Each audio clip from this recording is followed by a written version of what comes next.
You love it? So standing. So we're ready to You go? have to stand. Yes. All right. Yeah. Okay, we are ready. Good evening, ladies and gentlemen, and thank you. Welcome, one and all, and thanks for taking the time out of your very busy days to be here with us tonight and participate in our modest effort to help save the world. It's a small planet, but God, it needs your help. The participants in our roundtable tonight are from a variety of fields, but you all have one thing in common. You are all thought leaders in fields that touch on the central theme of tonight, the peril and the promise of artificial intelligence. And our host and moderator tonight and the driving force behind this event is Tabish Luan. Tabish Luan is a journalist, host, and editor, and is currently the editor-in-chief of VTV3. She's rather good at what she does, so good, in fact, that she was voted by Forbes in Vietnam as one of 50 influential women in Vietnam. The mother of two, she is kind of the Oprah of Vietnam. Ladies and gentlemen, Tabish Luan. Thank you. Thank you all for tonight's coming because I think that you are very busy, but you came to share your thoughts tonight about one very important issue that can change the way we live. Somebody say it is more important than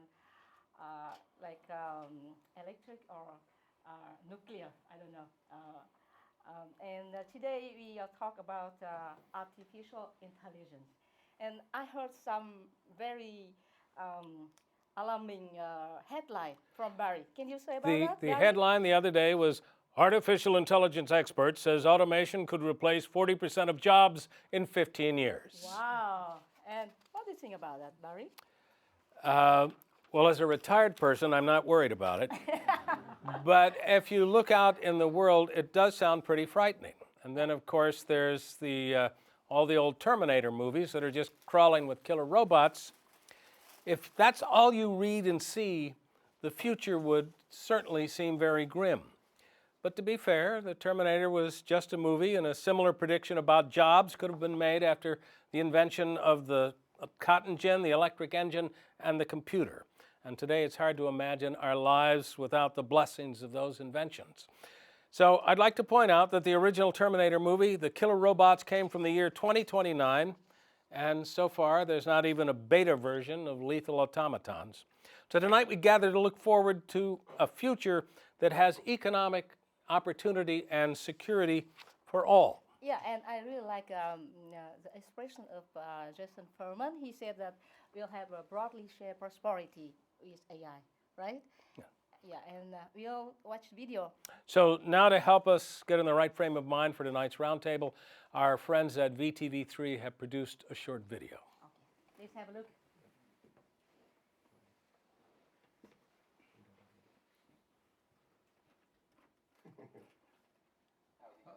At the Vietnam CEO Summit 2018, Professor Jason Furman, Harvard University, chair of former U.S. President Obama's Council of Economic Advisors, suggested that Vietnam should look into research and development for an AI government.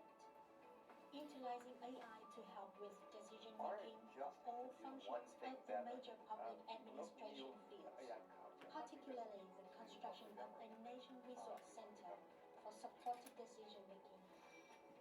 These ideas was on top Vietnamese media headlines. Vietnam has really impressed me by how innovative it is, how energetic it is as a country, and I think this is another opportunity in AI and innovation to continue to move forward and succeed. AI raises many new questions, which serve as an ongoing topic for discussion and consideration by governments, the private sector, academia, and the public around the world.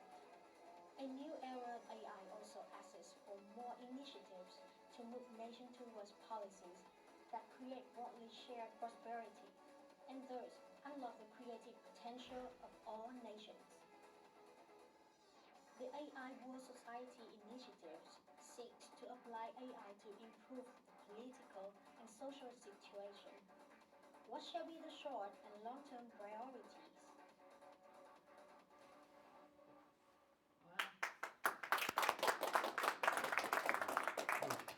So when it comes to intellectual firepower, tonight's roundtable discussion has quite an armory at its disposal. So let's get things going by introducing some of our special guests and ask them to say a few words about their key concerns. And we begin in the field of economics.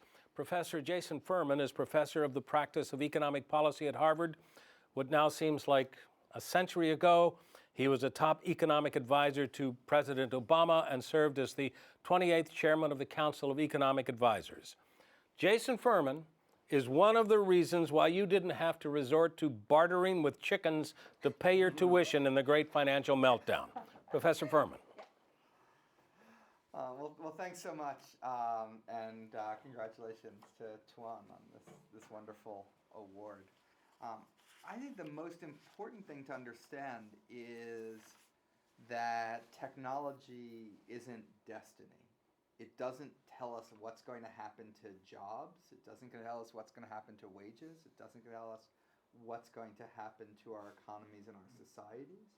Those are very much the choices we make, the institutions we have, and how we handle the technologies that we have.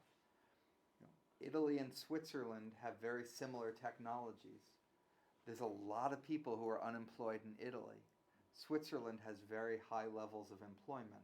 That has nothing to do with the Terminator, nothing to do with killer robots, everything to do with the economic policies and institutions and cultures in those two countries.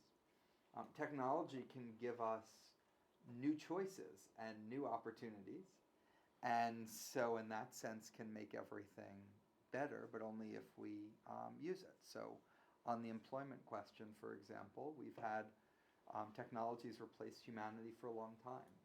We could all work about 4 hours a week and earn the same amount that we earned in the year 1900 working 50 hours a week. But we don't. We want to be richer. There's new types of jobs. There's more demand for old types of jobs, and our jobs have changed. Technologies replace particular tasks, but not entire jobs. That's likely what's going to happen in the future, I think. But the question is, are you going to prepare people for those jobs? You're going to give them the skill and the training, because otherwise the way that'll happen is people will stay employed only because they're willing to lower their wages so much to compete with the robots. You'll get a lot of inequality. You'll get a lot of people being disappointed and left out.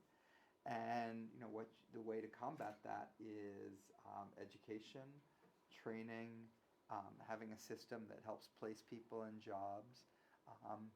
But most important in all of it is the more innovation we have, the better the set of choices and options that we have, as long as we're willing to do what we need to take advantage of them. Thank you, Professor Furman. Next up, Professor Mark Rotenberg. He teaches privacy law at Georgetown Law and is the president of the Electronic Privacy Information Center. He is the man whose business it is to keep other people out of your business. Michael.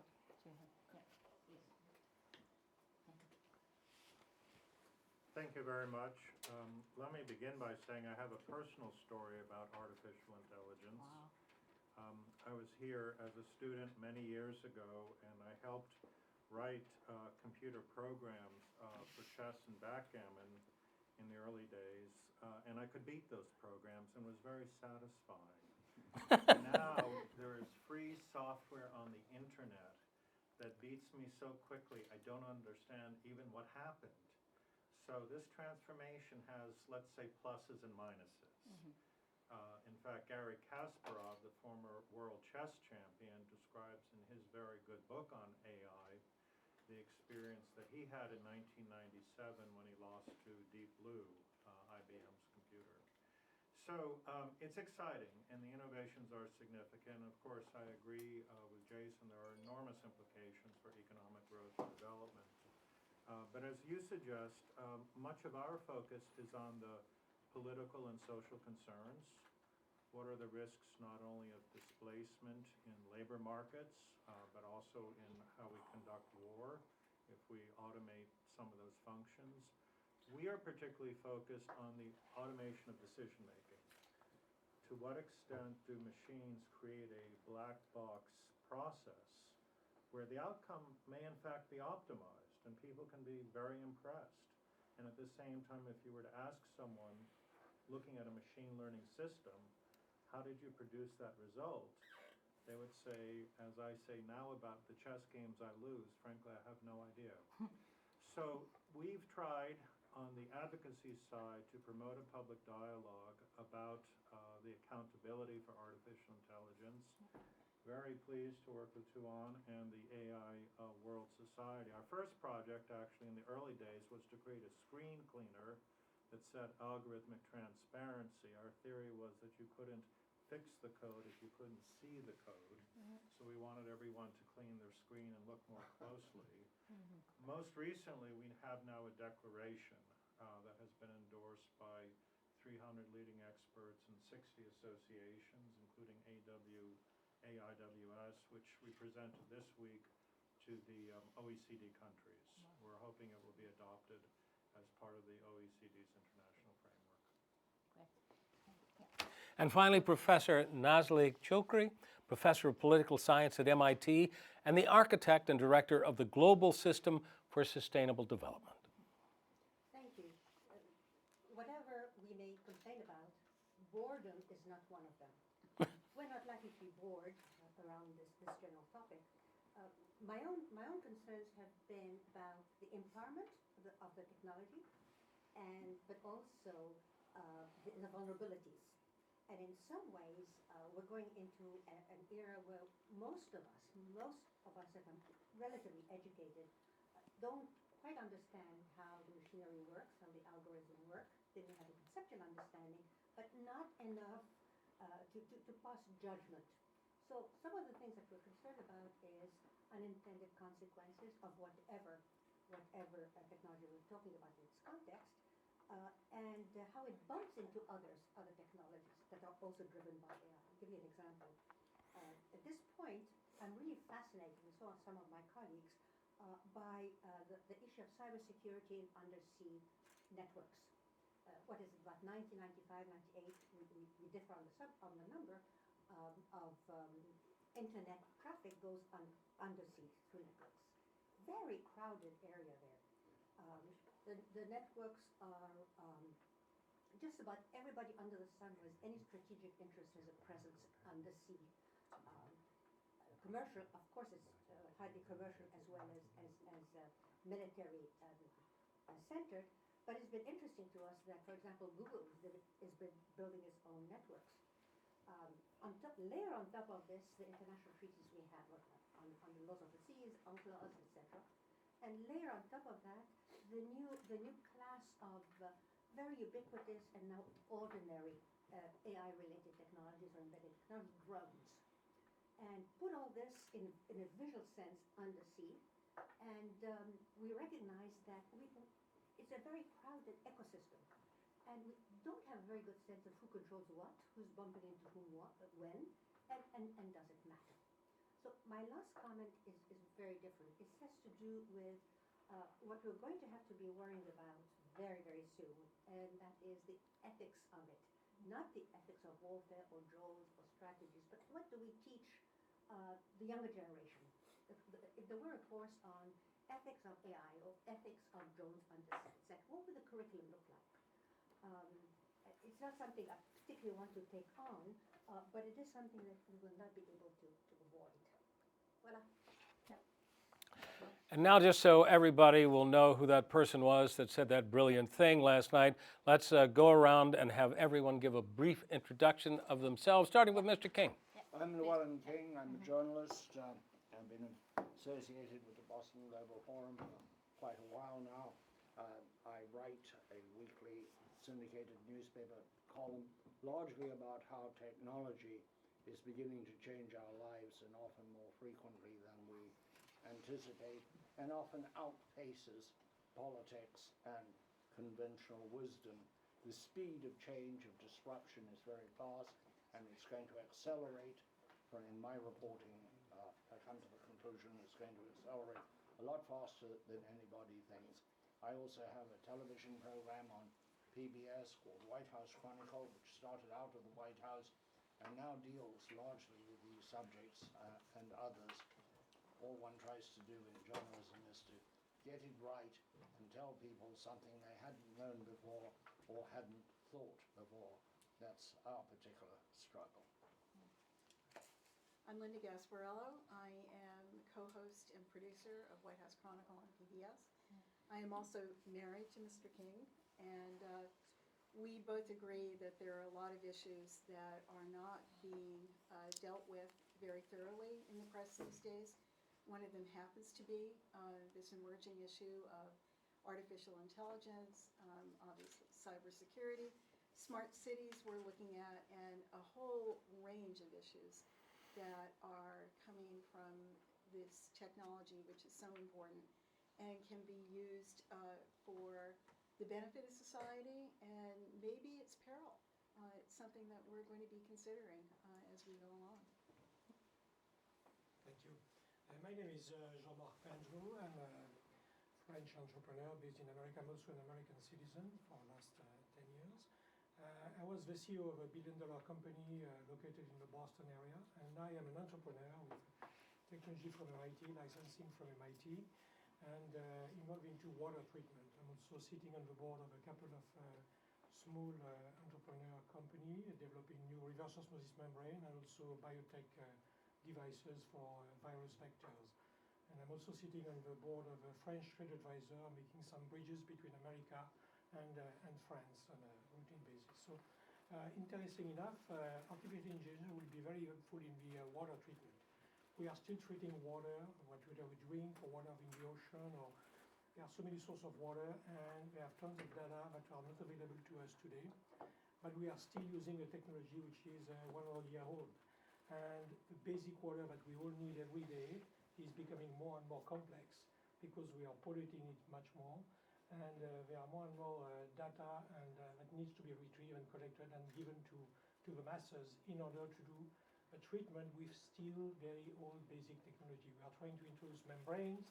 I'm the CEO of Clean Membranes, a company based in Vancouver, but it's very difficult because there are many old-fashioned technology which are still pervasive and still used in the industry. So artificial intelligence, by tracking all kind of potential pollution coming from new sources, there are new sources every day coming from the drugs we ingest, from the pills we ingest, from everything we reject into the ecosystem. So surely we can learn from artificial intelligence, but humans have to take care of this huge problem, which is very complex and changing by the day because the water itself is a moving target. So a big challenge for artificial intelligence and a big challenge for humanity to care about it. Thank you. Thank you. Hi, my name is Dong San, technical guy. Sorry, I'm also a data scientist at a startup in Boston. My job there is applying AI for social marketing. It's quite cool. So basically, I work on the application level. It's not really creating AI, but using it. And I can say that it's kind of a little crazy about the AI world right now. I love it. And it's also, I feel very thankful to, have the Boston Global Forum on the technical thing, but I also can learn about the other thing besides my job and my research, like what is about the AI, about the government views. So, yeah, again, congratulations to that one, and yeah, thank you very much. Okay. Thank you so much. And you talk later. Yeah, okay. So, Robert? Yeah. My name is Bob Judson. I am a professor of journalism at Georgia State University, and I am also the managing director of GSU TV, which is a partnership with Georgia Public Broadcasting, where our students produce 6 hours of programming a night, 7 days a week, in partnership with public broadcasting. And for the last year and a half, we have been co-producing a series with VTV3 in Vietnam about the Vietnam War. And we've just finished our second episode, and we're collaborating now on the third episode. At Georgia State, we also have the Creative Media Institute, which we launched 2 years ago with a grant from the Woodruff Foundation. And we are very involved in augmented reality, virtual reality, and are now looking at AI. And the caution that I always bring up as being the naysayer in these technical meetings that we have on campus is that in order to really not freak the American public out about AI because of all St. Spielberg's movie, I'm cautioning everybody on our team to make sure that we have rational human intelligence. That's the gatekeeper of artificial intelligence, so that we truly do use it, for all the right purposes. Thank you. Hi, I'm David Silbersweig. I am the chairman of the Department of Psychiatry at Brigham and Women's Hospital and co-director of the Center for the Neurosciences there. I'm also academic dean at Harvard Medical School. I'm a psychiatrist and a neurologist and a brain imaging behavioral neuroscientist. And we use artificial intelligence and develop artificial intelligence algorithms in order to understand human brain circuitry that underlies the human mind and psychiatric, neuropsychiatric disorders. And in that context, think a lot about both the opportunities and the theoretical and practical issues associated with AI. I'm very privileged to work with Kwan and congratulate him on work and leadership of the Boston Global Forum, Dukakis Institute, AIWS, and happy to be part of this discussion. Wow. David also a great board member of Michael Dukakis Institute and the Boston Global Forum. He is a great contribution and support and dedicated for our initiative, AIWS Society. Wow. So, well, to begin the sort of back and forth discussion, Ms. Luan has brought some questions just to throw out, and if you're interested in the question, take it. Yeah. I think we have some people more, some AI. Oh, yes. Oh, Okay. sorry. Okay. Yeah. Please. Introduce yourself. Oh, good Lord. Well, my name is Dick Pirozzolo, and I've been working with Boston Global Forum on any number of current issues, and certainly artificial intelligence and its impact on the media is something that is part of what we're all concerned about. And I'm struck by one advance in media where so many stock trades are done algorithmically, and at this point, the Associated Press actually now has an algorithm to write earnings releases. So a company puts out its release, a computer at AP covers the consequences of the release, and then it goes to another computer that makes a decision on whether to buy or sell Apple or IBM or what have you. So what a world we live in, and we're just trying to keep track of it all. Okay. Yeah. I'm done. I didn't have anything else. Yeah, great. Please, great. Thank you. Hi everyone, my name is Nguyen. I am the development manager and also senior data scientist in Mitsubishi Automation. So I'm working in artificial intelligence and also apply the AI for the factory automation. So I'm also very happy to know about AI and also working with the BGF for the AI for the industry. So I really also think AI can be a new innovation and can be applied for future life and society. Thank you. Yeah, thank you. Okay. Luke, please. Good evening, everybody.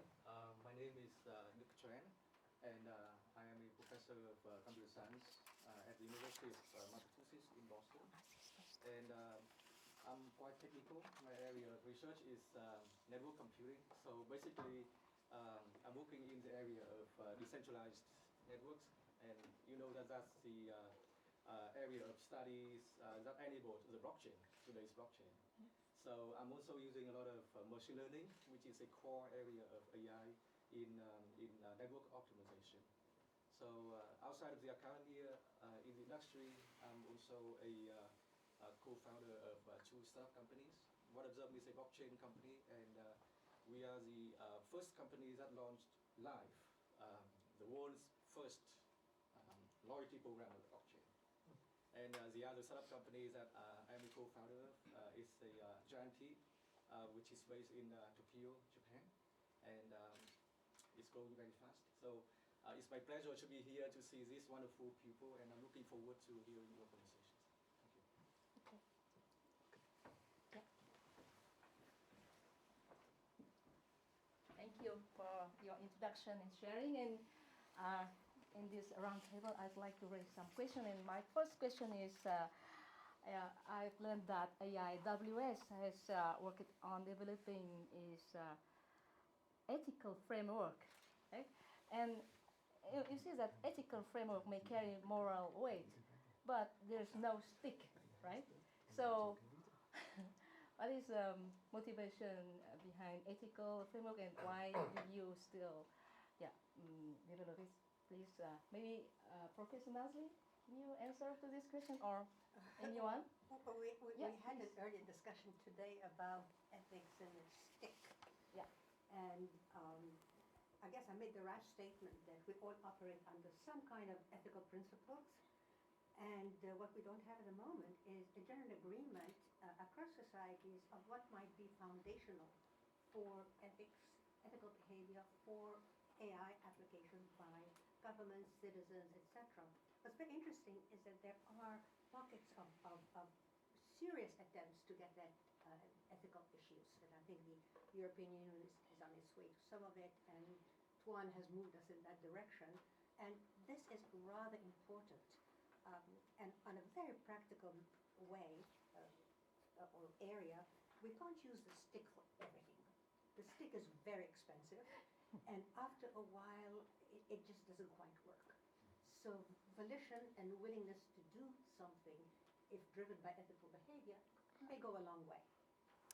Can I ask a question? Yeah, please. With hearing some of the different aspects of this, if you have a black box that has increasingly opaque algorithms that make decisions, and the black box drove one of those submarines that are navigating around those channels that we don't know about, and there was some terrible accident, could it all be blamed at some point down the line that my algorithm, my artificial intelligence device, became mentally ill? It became so complex, and we so vaguely understand exactly how those decisions are made, I think it's paranoid. Could that happen to software? That's a fascinating question.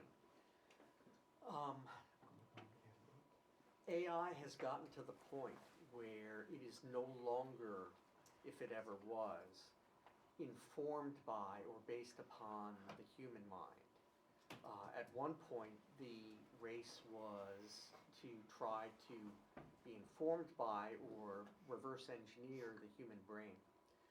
And what people realized is not only was that incredibly difficult as a scientific problem, but it wasn't even necessary, that there are algorithms that can be developed and that develop themselves and program themselves and learn in such a way as to not have to be dependent upon the human mind, not have the vagaries of emotion, which are part of the human mind, and where we consider things like mental illness and aberrant behavior. But with emergent functions in AI and the tremendous complexity of the algorithms and the utilization in the real world and the bidirectional interaction among these many agents, if you will, artificial agents, it's quite possible that, metaphorically speaking, that you can have algorithms that are mentally ill, if you will, but really would be circuit dysfunction and functional dysregulation in such a way as to be either self-destructive or maladaptive or dangerous. And so that's a long answer to your probing question, and I think it's comes back to the ethics, because how is it that people are going to program these algorithms, and then when you let them loose in the world and they learn and they propagate and develop themselves, and if they achieve a sense of agency, if not subjectively, at least functionally, then how they will act is something, and how we regulate that is something that's going to end up being important. Assuming that is true, if you have a software program that is so complex you can't understand or explain how it made its decision, is that ethical? And my question would be, how do you assign legal responsibility to something that's an algorithm and you don't have a human component to it? So where's the accountability? Which I think has to be thought of in parallel to everything else we're discussing ethically and application-wise. Maybe Mark. There is Jason. there is something out there that's really complicated, hard to understand, unpredictable, biased, subject to mental illness, and that's the human brain and humans. So I think in all of I'm less knowledgeable at brains than you are, but tell me if I got anything wrong. So I think in all of these, we want to compare machines to humans. And I think one of the advantages the machines have is that some of these problems may actually be more solvable on the machine side than the human side, but only if we put an effort into it. So bias would be a very good example of that. People are very biased. Machines can be biased. A lot of why machines can be biased is because they can learn off of human data sets where the humans were biased, so they inherit it. We go through, even at the Kennedy School, they try to teach us what we can do in the classroom to de-bias, to make sure we're calling on all genders, include everyone.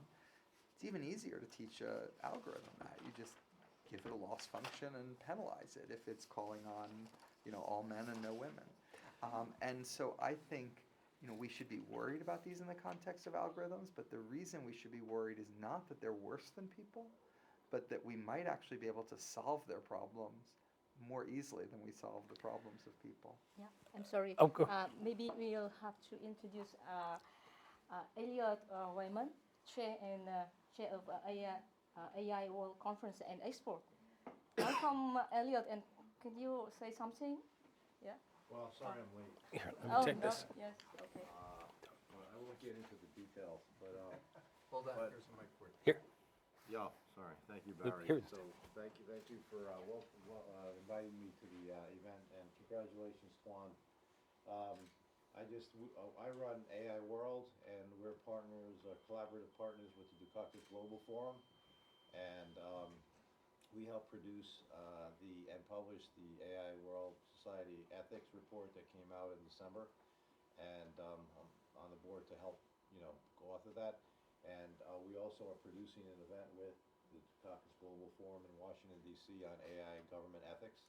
So hopefully I didn't miss too much important. Yeah. Thank you, Elliot. Thank you. And please mic to Mrs. King. So can I go back to? Mrs. King raised Oh. her hand, yeah. Yes. No, can I ask Mr. Furman? I had dinner the other night with somebody who was an investment advisor, and we ended up talking about artificial intelligence and program trading. And I said, will that one day put you out of a job? And he said, oh, no. You still need people like me to talk people down off the ledge when the stock market plunges and they want to sell at the bottom. Are humans better at some things, like holding your hand and talking you out of jumping off the ledge, than computers? First of all, we talked about algorithmic trading. This would be another example of humans versus machines. It's not like the stock market was a completely rational place that never gyrated around and had crashes when there were no machines involved. In fact, there was more volatility in the past than there is now. I think humans can be good at some of that, but frankly, you look at, not your friend, not the person you were talking to, but you look at investment advisors, a lot of the advice they give is actually not particularly great. And a lot of these robo-advisors now are giving better advice about how to have low fees, how to buy and hold, how not to incur a lot of transaction costs. And, I'd recommend them over sort of 90% of the humans out there. Do you have a specific naming or set of firms in question? We'll talk afterwards. Linda? I'd just like to throw out the idea of possibility of blockchain as being a way to solve or at least deal with the responsibility question. There you would have at least a trail of information that would get to the root of where the problem might have originated and might be able to be dealt with therapeutically. As we're talking about a sick algorithm that maybe needs to be excised or treated. How about blockchain? Would anybody like to talk about that? Yeah, maybe Dick. Can you answer? Yes, I think. Here, Linda. Oh, okay. Yes, I think that blockchain is a great partner for the accountability and ethics in AI. Because as you said, the great thing about blockchain is that it's immutable, it's very transparent. Whatever you do, you record it on the blockchain and you can never change it. So if you want to change something, let's say imagine that one day an algorithm is going to be put on a blockchain. Everybody can see it, and if you change the algorithm, people see it. If you put an algorithm there and there's some malicious code in the algorithm, people will see it. So because of the transparency of the blockchain, because of the verifiability of the blockchain, I think in the future we should see more the integration of AI implementation and the tracking of all the transactions involving AI on the blockchain. For example, one key ingredient leading to the success of AI is the training data. The reason that a machine can learn is because of the training data that people input. So currently we take the training data from different sources. So how can we verify those sources? Now imagine that what if we bring people in, we bring training data in, and the contributions from those people, the data are put somehow on the blockchain. And so if it's bad, people see it. If it's good, it's on the blockchain, it's good.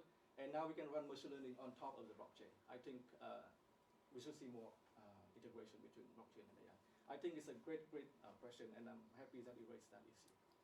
Thank you. One of the things people are talking about in the world of computers and artificial intelligence is quantum computing. Computing that will take such a leap forward in its power to do just raw, brute computation that basically no encryption will be safe. If that is, in fact, right now it's still quite far away because it has to operate at near absolute zero. But if they were able to do that, would that make the protections of blockchain simply evaporate overnight? Could I just get all your money with my computer? You are very worried about your money. That's a great question. I mean, and that's a big problem for the blockchain today. So think about Ethereum, think about Bitcoin, think about all those blockchain networks. They are based on existing cryptographic algorithms. And if quantum computing is so good, and I expect that to happen not in a long future, and then Bitcoin will be hacked. All the current algorithms, the cryptographic algorithms, will be hacked. I mean, will be broken by quantum computing. So I think there's nothing we can do at that time. So if quantum computing is able to unlock those crypto algorithms, then I think that we have to rebuild a new blockchain network. Or at the same time, we have to keep watching and keep somehow improving the algorithms. But what bad thing about blockchain is that once you implement it, once you run it, it's very difficult to change the mechanics of the blockchain network. Mike to David, please. Go ahead. Sorry. Perhaps one of the biggest dangers is that no matter what policies and procedures and principles we or the international community develops, and what algorithms there are around those, there will always be a small number of bad actors who are going to want to use these technologies for ill and for harm and for self benefit at the expense of others. And we're already seeing what's going on in the world of cybersecurity, of hacking, of social media manipulation, of targeting, micro-targeting of populations, and manipulation of human emotions and behavior, and elections, and so on. And so the issue is how to protect against that, because you can get most of the people most of the time, or most of the institutions or organizations or countries on board, but what to do, what prevention or deterrence or not is there in terms of the powerful unleashing for bad actors. If Somebody have answers? if encryption became impossible because of huge advances in computer power, would privacy be a thing of the past? Would opacity be forever gone?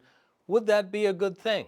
If there are no secrets, would there be fewer wars or wars every day? Mars? Well, that's a simple question. You know, I think there are a couple of embedded predicates in that question. I mean, first of all, privacy is more than confidentiality. It's more than secrecy. It's actually about the fairness of an automated decision.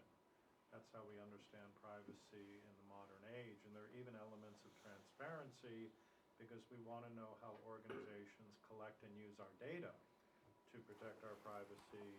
We ask them to be more transparent. I'm not sure, you know, that even if a lot of crypto was broken because of advances, it would mean the end of privacy. The principles would remain. I also don't think it would solve the black box problem. Because you see, what's happened with the transformation of AI is we've moved from rule-based systems, like my chess program from 30 years ago. People could look at it and say, oh, you've placed too much emphasis on putting pieces in the middle of the board. Let's adjust that factor, and now we're winning more games. We could manage that, and we could assess outcomes. Now we have these very complex data sets. We have neural networks. We have outputs that we can't really track. And we can optimize those outputs, but the opacity is not in the encryption of the data. The opacity is in the nature of the data sets. And I think that problem will actually become more serious over time. You talk about paranoid computers. I mean, computers learn from their environment. They learn how to survive, which was also something that Isaac Asimov was aware of when he wrote the 3 laws of robotics. And one of the things he, you know, Recap those for people that haven't read the book. You know, he said, first of all, that a computer should do no harm. It should follow the instructions of a person, and then it can protect itself. But the rule number 3 was that the computer had to observe laws 1 and 2 first, because a learning process that has an instinct for survival could easily change its environment in ways that we might not anticipate. And, you know, of course, this makes a wonderful Hollywood movie. But again, I think it's somewhat different from how robust encryption techniques are. I think those problems will remain with us. Yeah. There's another aspect to this which is fascinating, which is, I'm sorry, did I interrupt? Yeah, no. Leveling the playing fields in the sense that those technologies and those discussions are no longer just in the confines of academia. Just about everybody under the sun who can read and write and has access to some kind of a computer, some kind of a network, and has patience, participates directly or indirectly in parts of this discussion. And that in itself is new. We haven't had that in the world before, a form of I don't want to use the word democratization, but of distributed participation in something that we're trying to figure out how to manually control. And maybe Elliot, you want to say something? Not yet. So. There's a lot of issues here. Okay, so later. Can I maybe? throw another one to Mr. Furman? I mean, I do have a question about blockchain because even if the blockchain... You want to hold mic, please? So even if the blockchain secures transactions, it doesn't secure the quality of the data itself. So you need a mechanism to clean the data before it becomes part of the blockchain. That's not a blockchain issue, that's a data problem. That's one of the biggest problems where you get bias and ethical issues. So blockchain is like an accounting system that, you know, debits and credits match, and that's great, but all the stuff behind and in the blockchain, you need a whole process to, which really blockchain has nothing to do with, I don't believe. Anyway. Thank you. Maybe the last question? Can I throw one last question to Mr. Furman? Yeah. In most areas, when you are able to collect and process more data points, your predictions tend to smooth out a little bit, like with the weather. You're just wildly wrong less often. Is that at all true? Could it theoretically be true with economics?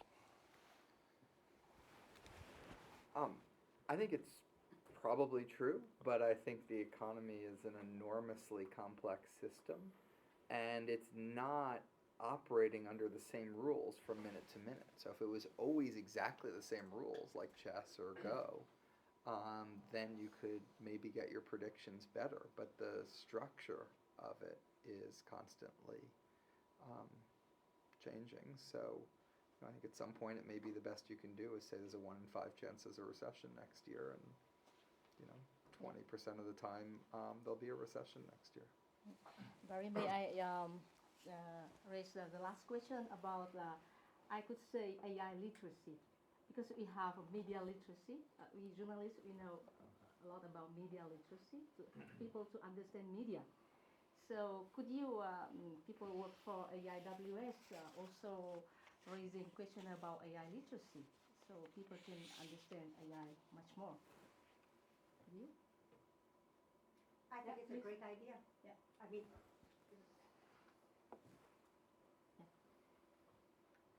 It's a tough one. Anybody else? Yeah. Well, to inform the American public in the world of media, you've got to entertain them.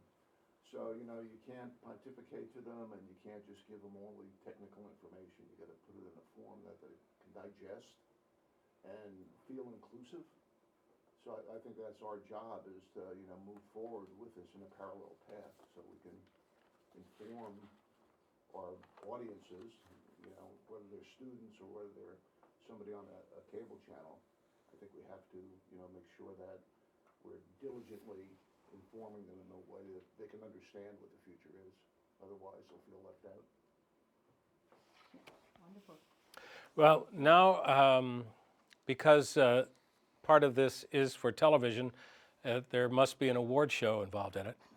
And this is, you can think of this as the Academy Awards for Brainiacs. And we'll begin with a short video intro produced by our friends at VTV3. Thank you.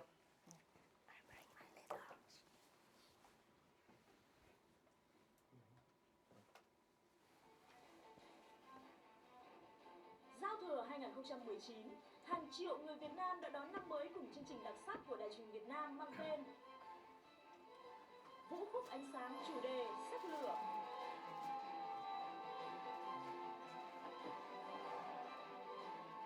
Chương trình đã điểm lại những thành tựu ấn tượng nhất của Việt Nam trong năm 2018, trong đó có những gương mặt được thế giới vinh danh.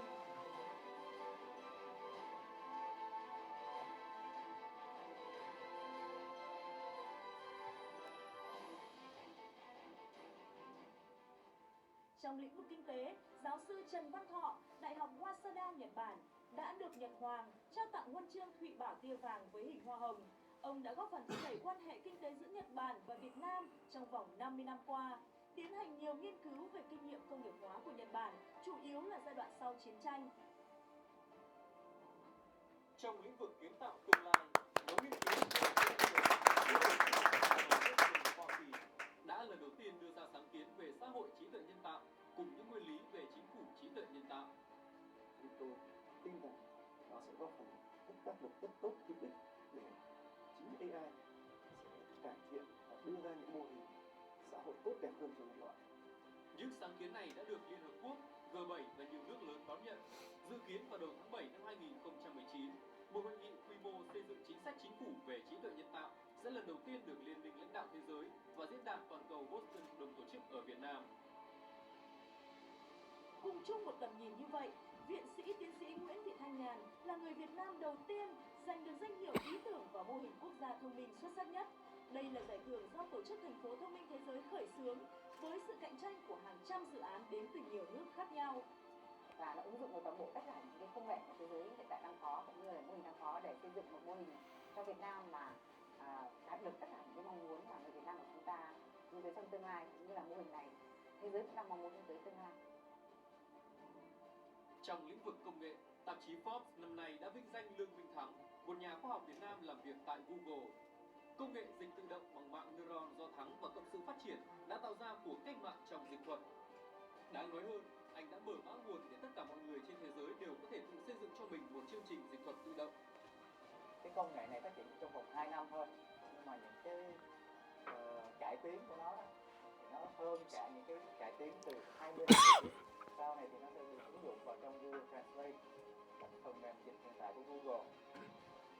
Trong lĩnh vực môi trường, bà Nguyễn Thị Khanh, Giám đốc Trung tâm Phát triển Sáng tạo xanh Green ID, là một trong 6 người trên thế giới đã được trao giải thưởng anh hùng môi trường từ Quỹ môi trường Goldman. Đây là giải thưởng lớn nhất dành cho các nhà hoạt động môi trường cơ sở.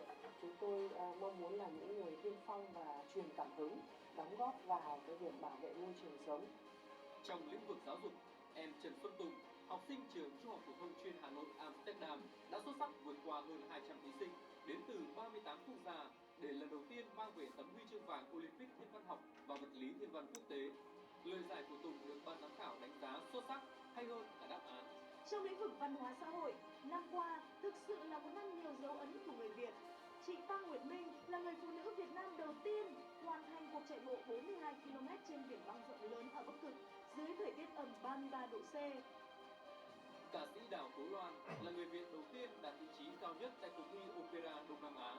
Đặc biệt, Henie, một cô gái dân tộc ED mới 26 tuổi, đã làm nên lịch sử khi lọt vào top 5 cuộc thi Hoa hậu hoàn vũ thế giới. Và niềm ao ước của một người trước chỉ đơn giản được hô 2 tiếng Việt Nam trên một đấu trường danh sách lớn. Nhưng mà may mắn thay mình lại được vào top 5, thì đó là một cái điều mà Hen cảm thấy rất là hạnh phúc. Và cũng không thể không nhắc đến anh em nghệ sĩ xiếc quốc cơ quốc nghiệp với những thành tích ấn tượng tại cuộc thi tìm kiếm tài năng nước Anh và kỷ lục Guinness thế giới. Họ cùng nhiều người Việt thành công khác đang thắp lên ngọn lửa của tài năng và trí tuệ Việt Nam trên toàn cầu. Chúng ta cần sống với những cái trăn trở, ước mơ lớn với những vấn đề của nhân loại. Và chúng ta hãy cố gắng lên, không tự ti gì cả, hãy làm cho hết sức mình. Phải không ngừng học hỏi. Phải sống là chính mình. Chắc chắn các bạn cũng sẽ là những người làm được điều phi thường đó. Tôi làm được. Tôi nghĩ là các bạn cũng sẽ làm được.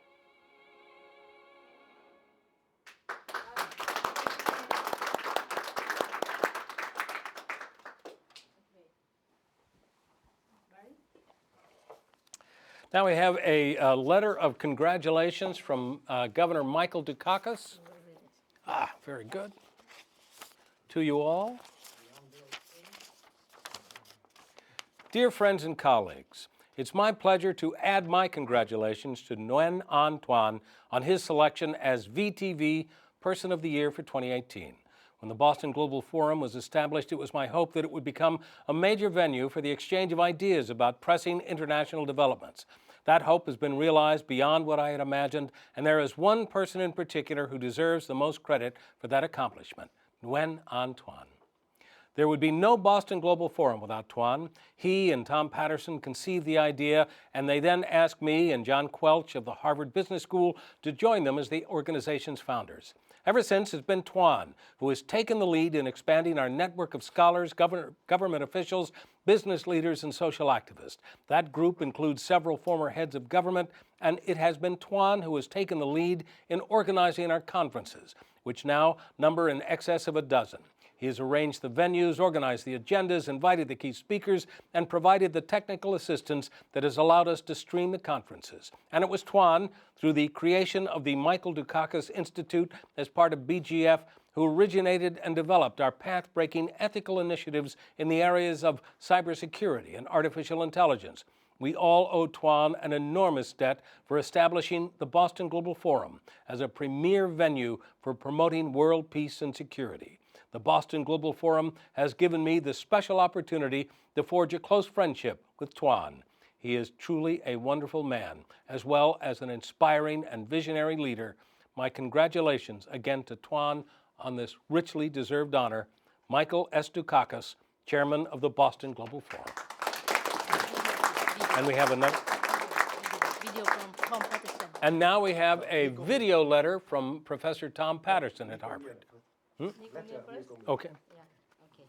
As I mentioned, we now have a letter from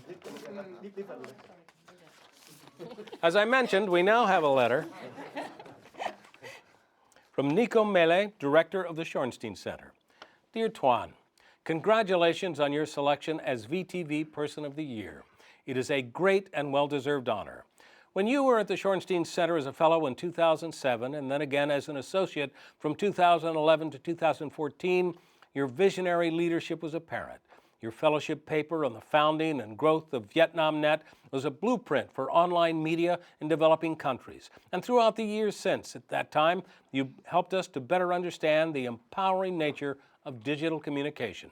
The Shorenstein Center prides itself on its continuing relationship with its former fellows, but I can think of no former fellow who has maintained as steady and productive a relationship as you have. We are deeply grateful for your continuing contributions. I have followed with admiration your work with the Boston Global Forum, which is a remarkable addition to the Boston community. You identified a need for the organization. There was no entity that could serve as a bridge across the area's many colleges and universities. You helped build the Boston Global Forum into an internationally known and respected organization. And you did all of that in a remarkably few years, just as you did with VietnamNet. You are that rare visionary who is skilled at giving life to a vision. Again, my congratulations of this well-deserved honor. We are proud that the Shorenstein Center has been part of what you've accomplished. Sincerely, Nico Mila, Director, Shorenstein Center. The video now? And now a video with Tom Patterson. So I'm delighted to be able to congratulate Tuan on being named the Person of the Year, VTV Person of the Year. I first met Tuan in 2005. He walked into my office with Tommy Vallely, a person that some of you know.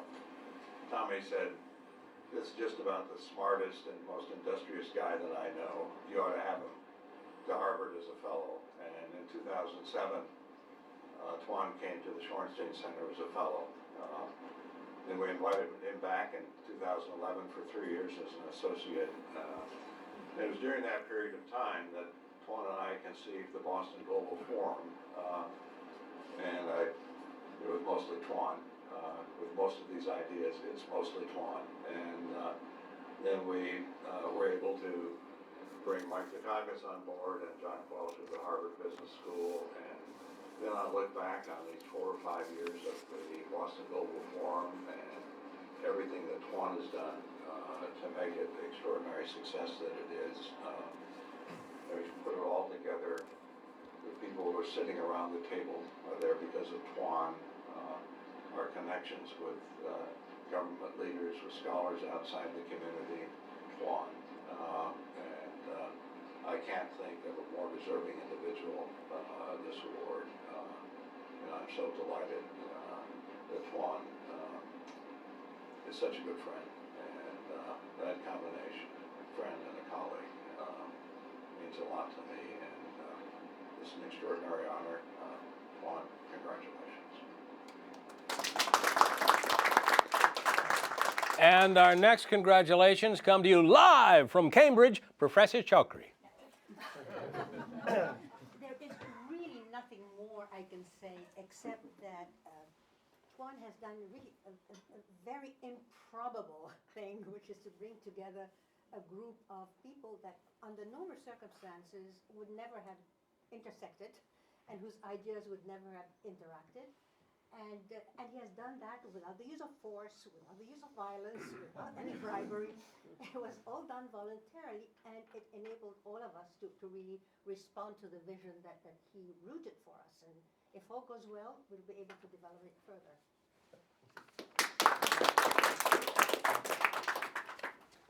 And now we have a presentation from our host.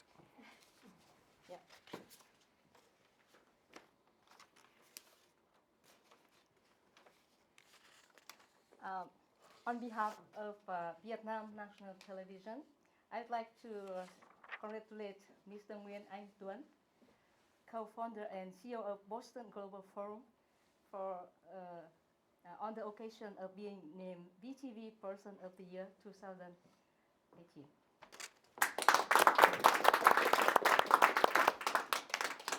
So as you see, he joined to a group of Vietnamese leaders who have a remarkable record of accomplishment and who are the source of pride for all us in Vietnam. And if there is a word to associate with Mr. Tuấn, I would like to use the word pioneer. So the pioneer is who sees the important need and opportunity before others do, and then develop them to a point where they can be advanced by others.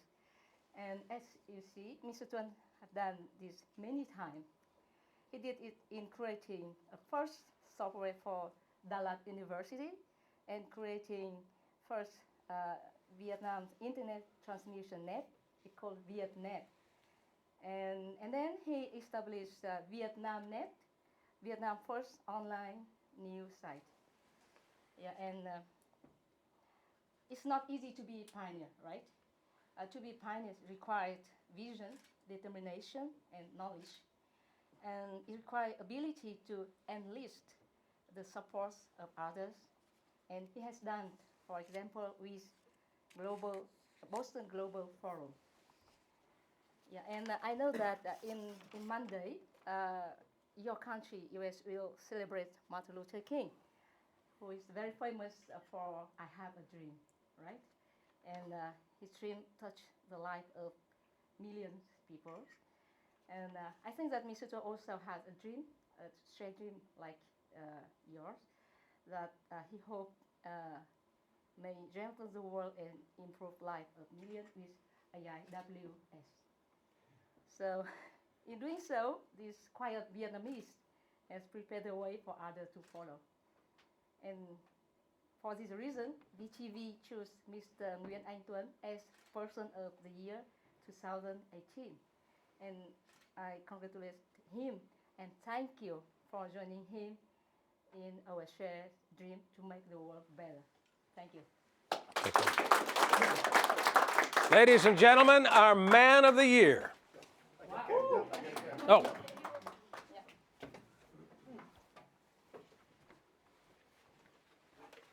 Yes. Exactly, I'm so moved now.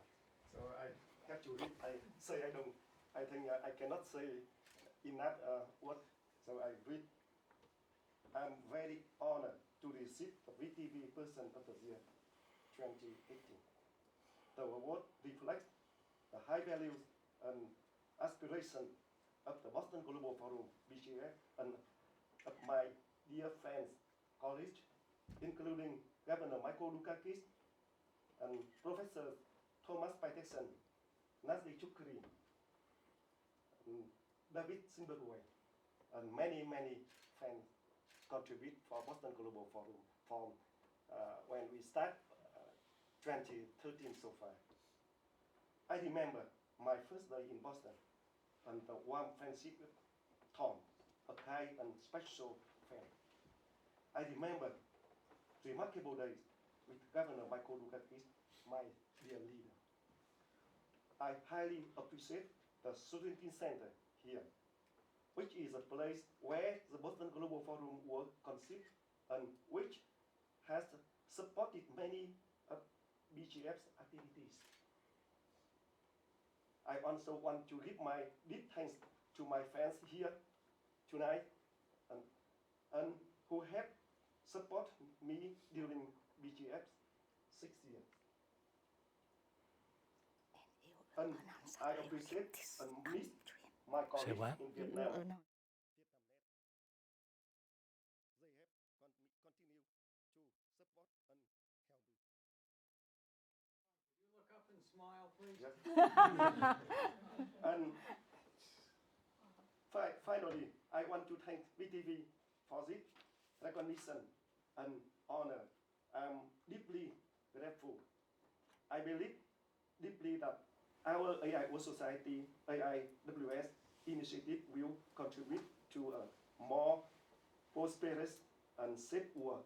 AIWS ethics and standards can guide the development of AI and serve underpin AI government, which can bring us an unprecedented era of government responsiveness and accountability. Our AIWS society is a model of the future, one marked by greater transparency and a deeper commitment to our common values. BGF will work with its associates to ensure the realization of this vision. AIWS is a concept and undertaking that is worthy of our efforts and indeed worthy of pursuit by socially minded individuals everywhere. It is in the spirit that I humbly express my gratitude to VTV for this award and to the many in this room, my dear friends in this room tonight, and elsewhere who provided the support and inspiration that make it possible. Thank you.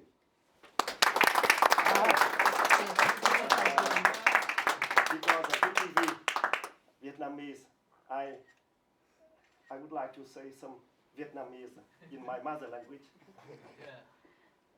Tôi đứng tại đây trong giây phút này thực sự là vô cùng xúc động, nhận được cái sự vinh danh rất là trang trọng, quý giá của VTV. Điều tôi quan trọng, điều làm tôi xúc động nhất, tôi cảm thấy Tổ quốc, đất mẹ đang ở bên tôi, và tôi sẽ cố gắng hết sức mình làm tốt nhất điều gì có thể cho đất mẹ của mình. Vâng, cảm ơn VTV. Wait a second one. And because it's not really an award without a plaque and a statue, here to present it to Tuan is our hostess tonight, Ms. Luan. Wow. Yeah. That's certificate. This is Vietnam Television Certificate of Achievement, Person of the Year 2018. Congratulations. And the stage shift. Countdown 2019, and that says Person of the Year. Oh. Thank you very much. Well, now we're ready for closing remarks. Yeah. And do you want to say a brief goodbye, wrap it up? Yeah. No? It is a really big honor for me on behalf of BTV to be here and to know you, great people in Boston, to know BGF and people from other organizations who have a dream to make our world better. I learned a lot from you here, and thank you so much. Thank you, Barry, for hosting tonight. And I think that maybe you will say something. I know that you all realize that you're really good at what you do, but I don't know if you fully and completely appreciate that you were some of the most interesting people on the planet. And if there were drinks here, this would have been the greatest cocktail party on the face of the earth. But even more than that, by the work that Tuan got the recognition and the award tonight, but part of what this TV program for Vietnam is recognizing is the slow, steady, detailed, demanding, engaging work that all of you in this room do every day, and you do it with that ethical sense of integrity and human compassion that just begins to make the world a little bit better every day. And so what this statue is really about, what this Person of the Year really represents, is the everyman in this room and the work that you all do. I can't thank you enough for being the people you are and for being so darn interesting on a TV show. Thank you very much. Yeah, and in the last meeting, I'd like to ask to sing "I Have a Dream." Oh, no. Can you? You're thinking of somebody else. Okay. So thank you very much. Thank you. Yeah, so